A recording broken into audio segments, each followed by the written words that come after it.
आणखी एक महत्त्वाची अपडेट समोर येते। शरद पवार गटाचा 7 जागांवर विजय झालेला आहे। एकूण 10 जागा शरद पवार गटाला मिळालेल्या होत्या आणि त्यापैकी 7 जागांवर शरद पवार गटाला हे यश मिळालेलं आहे। त्यामध्ये शिरूर यासह इतर 6 जागांवर शरद पवार गटाला यश मिळालेलं आहे। बारामती महत्त्वाचं म्हणजे बारामतीची जागा सुद्धा फूट पडल्यानंतर सुद्धा शरद पवार गटाला मिळालेली आहे। त्यामुळे जनतेचा कौल हा शरद पवार यांना असल्याचं दिसतंय।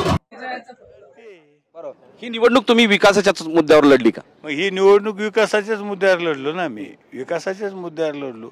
ही काही वैयक्तिक म्हणजे ही काही ग्रामपंचायतची निवडणूक नाही, ही काही महानगरपालिका नाही म्हणून वैयक्तिक निवडणूक लढायला। शेवटच्या टप्प्यामध्ये हिमालय आला होता मध्ये चर्चेत। हिमालयाचं मी सांगितलं ना, मी नाही आणलं हिमालय, हे मधात खैरे साहेबांनी आणलेलं आहे। मी जर पडलो तर मी हिमालयात निघून जाईन। मी सांगितलं आम्ही तुम्हाला वाटं लावली, बाकी काय याच्यात कसं वाटं लावणार आता? वाटं काय, कपडे गिपडे शिवून अगदी वाजत गाजत नेऊन घालू त्यांना तिथं काय। आता या मागच्या निवडणुकी 2019च्या निवडणुकीमध्ये इम्तियाज जलील आणि इतर उमेदवारांच्या विभागणीमुळे सहज विजय त्यांचा झाला होता असं म्हणलं होतं। यावेळेस पण विभाजन झालं, पण शेवटी तुम्हीच जिंकलात। मला काय म्हणायचं, विभाजन जरी तुम्ही म्हणत होते विभाजन झालं, पण विभाजन झालं नव्हतं। सगळा मतदार आपल्या बाजूने होता।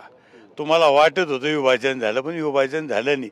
विभाजन जर झालं असतं तर खैरे नंबर 3ला गेले असते का?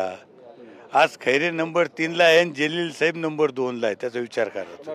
तुम्ही पालकमंत्री ते आता खासदार, म्हणजे मुंबई ते दिल्ली असा प्रवास करताय। काय काय प्रायोरिटी तुमच्या समोर असणार आहेत आता या जिल्ह्यातील मतदारांना, लोकांना जात धर्माच्या पलीकडे जाऊन विकासाच्या प्रक्रियेत आणण्यासाठी काय काम करणार? नाही, मी कधी जाती धर्माचं राजकारण केलं नाही, गटातटाचं राजकारण केलं नाही। सगळ्याला सोबत घेऊन चालण्याचं काम केलं। कोणत्या पक्षाचा असो, कोणत्या जातीचा असो, कोणत्या धर्माचा असो,